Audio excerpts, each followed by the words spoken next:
Sedanten redaksi tentang maulid, kalau pilih beberapa. Asyroko jadi mencorong. Kenapa tidak milih kata anaro? Kalau anaro itu padam tapi sudah menyengat. Kalau asyroko itu padam tapi enak. Kira-kira jam 8-9. Sehingga beliau memilih kata asyroko. Dulu Syekh Abdurrahman Ad-Dibaghi milih kata asyrokol badru alaina, karena al-badru itu simbol kesempurnaan. Itu juga baik. Tapi Sayyid Ali milih al-kaunu, karena yang harus senang dengan kelahiran Rasulullah SAW itu semuanya, bukan sekedar rembulan. Itu pilihan-pilihan kata berdasar isyq, berdasar dzauq. Yang al-badru karena mewakili kesempurnaan, simbolnya adalah Lailatul Badri.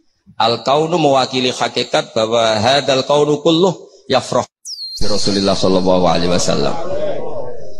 Kalau kemarin disuruh sama Gus Yasin Putra Bambun untuk ngisi maulid di dalam beliau. Saya menerangkan bahwa orang itu harus senang. Kata Sayyid Muhammad SAW, faman angkaral maulida faqila lahu, misalnya limada tafrahu bi maulidin nabi, apa bisa menjawab? Misalnya kita punya anak, saya beri contoh, punya anak keriting, wireng, gendut, raine kok bapake lah kira-kira. Iku wae diakekoi seneng kelahiran anak, padahal prospeknya enggak jelas. Sok ben nakal ta ora kok bapake ora jelas, iku seneng. Lho iki lahire nabi diseneng-senengno kok dieskali. Artinya maulidu hadzal nabi ini jelas al-maktubah membawa sa'adatut daren, pasti membawa sa'adatut daren. Lho ono wong seneng kok disoal, itu pakai logika apa? Anak kita yang lahir gak jelas masa depannya aja kita seneng. Kira-kira ngoten logika maulid. Sebab itu redaksi seneng itu ekstrim tentang beberapa teks. Sehingga diredaksikan fatrobu ya halal masani. Toroban itu seneng yang agak kaul, agak berlebihan. Sebetulnya di kamus tuh ya agak-agak joget maknanya toroban. Tapi kalau tak maknanya gitu, masa kiai-kiai joget kan ribet ya. Tapi toroban itu seneng yang sudah tidak terkendali. Jadi toroban itu al-faroh yang melahirkan gerakan tubuh, itu torob. Makanya di situ tidak dikatakan fafrohu tapi fatrobu. Jadi seneng yang sampai melahirkan gerakan tubuh. Ya halal masani terus. Fahazarul yumni gharrat. Mongko tai peparing sing serba barokah. Yumnun ini maknanya kanan.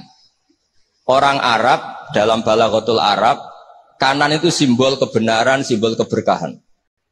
Sehingga ketika kebenaran disebut ashabul yamin, ketika salah disebut ashabus shimal. Jadi itu ibarat yang luar biasa. Fahazarul yumni, apa yang dilakukan Nabi itu semuanya berkah. Termasuk ketika Nabi milih amal yang mafdul, yang tidak afdol. Misalnya semua orang itu tawaf itu musyatan, semuanya berjalan. Teorinya al-ajru biqadri ta'ab. Tapi Nabi itu enggak. Nabi justru tofa rokiban. Nabi tawaf itu secara berkendara. Dan itu menjadi berkah bagi kita. Karena yang tawaf pakai kursi roda karena uzur itu menjadi punya referensi. Karena Nabi tawaf rokiban. Andai kan Nabi saat itu ikut masyian, maka kita bingung cari referensi bagaimana ketika kita tawaf harus berkendara. Sehingga Nabi pilihannya mafdul saja menjadi fadil, fadil menjadi afdul, semuanya berkah. Bahkan saya pernah bikin statement, andai kan Nabi Isa sholat khusyuk dengan Rasulullah SAW makan biasa, itu kualitasnya itu bagus Nabi makan. Kenapa? Nabi Muhammad jadi Nabi itu setelah Nabi Isa karena baiknya, saking baiknya dituhankan. Jika Nabi untuk melawan nafyur rububiyah an Muhammadin sallallahu alaihi wasallam dan memaklumatkan bahwa innama huwa abduhu wa rasuluh, itu kalau makan diperlihatkan.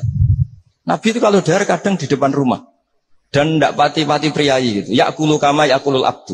Dan itu sengaja. Jika ada orang fasikoh lewat, ahadalladzi yas'umu annahu nabiyyun ya'kulu kama ya'kulul abdu. Ini tahu orang yang klaim jadi nabi. Cara makannya kok enggak priayi, kayak makannya abdun. Si perempuan tadi maknanya abdun itu budak. Tapi Nabi santai saja ngendikan ayu abdin a'badu minhu. Ya memang saya budak terbaik. Muridan bidzalika annahu abduhu wa rasuluh. Itu kata para ahli tafsir, dikatakan gerakan seperti ini penting bagi seorang Rasulullah Muhammad SAW yang beliau jadi Nabi setelah kecelakaan Isa dituhankan karena terlalu khusyuk. Nah, kula bagian riwayat sing bagian gak khusuk ini karena jadi sing khusuk nggih monggo, yang gak khusuk kados kula nggih monggo, itu ada referensinya. Sehingga Allah kadang muji Nabi itu sederhana. Nabi itu siapa? Orang yang makan. Ini bagi pengkaji tauhid dan tahu sejarah, makan itu penting sekali.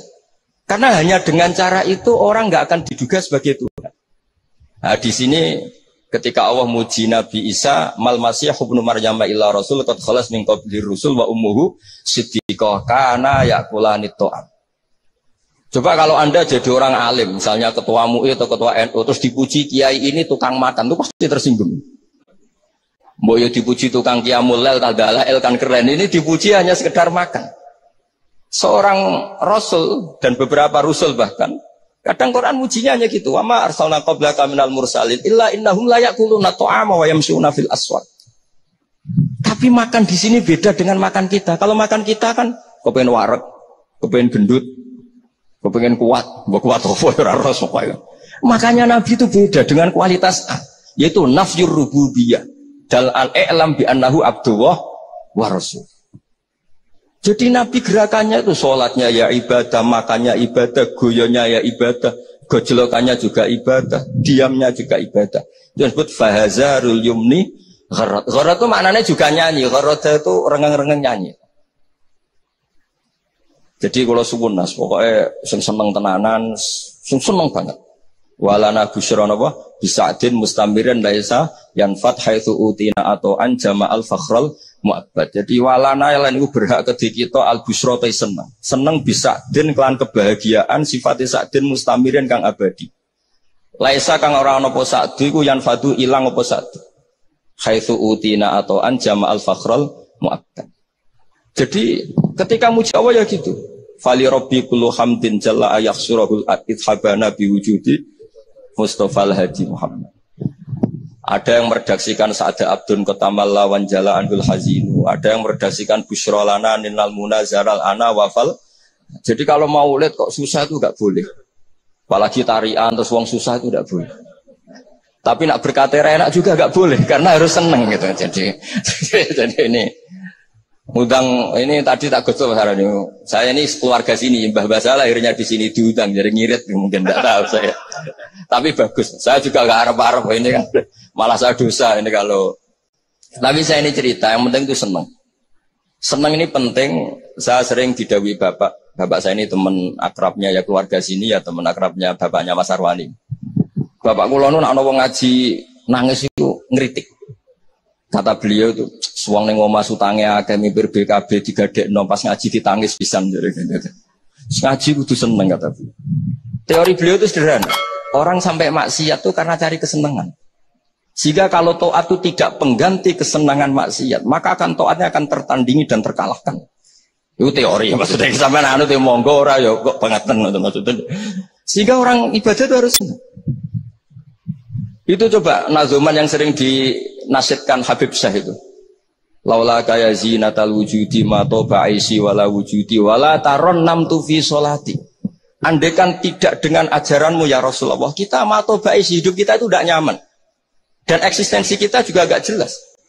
Coba andaikan tanpa Rasulullah sallallahu alaihi wasallam, kita minum mengatakan ini segar. Habis makan bilang ini wareg, ini sate enak. Itu al-kuffar yaquluna dzalik wal munafiq wal fusaq yaquluna dzalik. Bedanya apa nih? Tapi barokahnya tarbiyati Rasulullah sallallahu alaihi wasallam naqulu linataqwa 'alal ibadah wa nasyrab linataqwa 'alal ibadah. Beda sekali. Makanya Imam Ghazali kalau ngeritik itu, kalau kamu bangga bi kuwatil jima, kata Imam Ghazali kalau cerita ayam lebih kuat ketimbang Anda. 1 detik, 2 detik sudah berani lagi kan. Kalau Anda bangga dengan aksratul akli, al-jamus aqwa minka. Kalau bangga dengan kekuatan fisik, banteng lebih kuat timbang kowe kata. Terus cerita-cerita afdalul basar, afdaliyatul basar adalah ibadahnya. Sehingga Nabi ngendikan, ya sudah. Nikmatnya orang mukmin itu apa? Qiyamul lail. Syarafu apa? Istighra'uhu anin nas. Nah ini tarbiyah-tarbiyah menjadi kita bahagia. Jadi ini harus dilatih. Wala taron nam tu fi sholati. Bahasanya itu lan ora rengeng-rengeng isun fi sholati. Jadi sebenarnya kalau sholat itu ya disunatkan agak-agak nyanyi gitu. Tapi jangan nyanyi kayak Habib Ahmad nanti. Nanti kalau nyanyi gitu ya batal sholatnya karena Ya, terus rebangan, tapi harus ada tarunumnya, harus ada nyamannya, menikmati. Saya tuh kalau sujud itu tak nikmati, karena ketika nanti saya ketemu Allah Taala, kenangan terbaik saya karena di bumi pernah sujud. Jadi sebenarnya nak disuting kabeh, mangan molo-molo ngombe serokokan, kira-kira ya rada isen lah gitu. Tapi kalau pas syutingan, pas sujud kan keren. Pemana misalnya DPR syutingan terus turu diding-diding kan gak keren ya. Jadi artinya ini katanya Habib saya wala taron nam tu fi sholati wala ruku'i wala sujudi. Jadi intinya harus senang. Mau kalau seneng yo latihan Mas Arwani. Asline ketok ya seneng Mas Arwani gajine luwih akeh, tapi kula tetep luwih seneng. Jadi kalau suwun sing kiai-kiai desa kabeh kudu seneng. Suwe-suwe seneng. Sehingga gak jadi presiden buruk orang soleh itu ndadekno trauma susah, haram kok susah. Nah di sini kualitas qauluhu ta'ala ala inna auliya Allahi la khaufun alaihim wa lahum yahzan. Karena senang ini penting. Untuk jadi wali itu harus senang. Jadi ini jelas ya niki namun kata-kata mari bingung kula piye nggih ora pati wani matur teng ngarepe Habib Ahmad niki. Lah dikongkon tadi ya nurut mawon.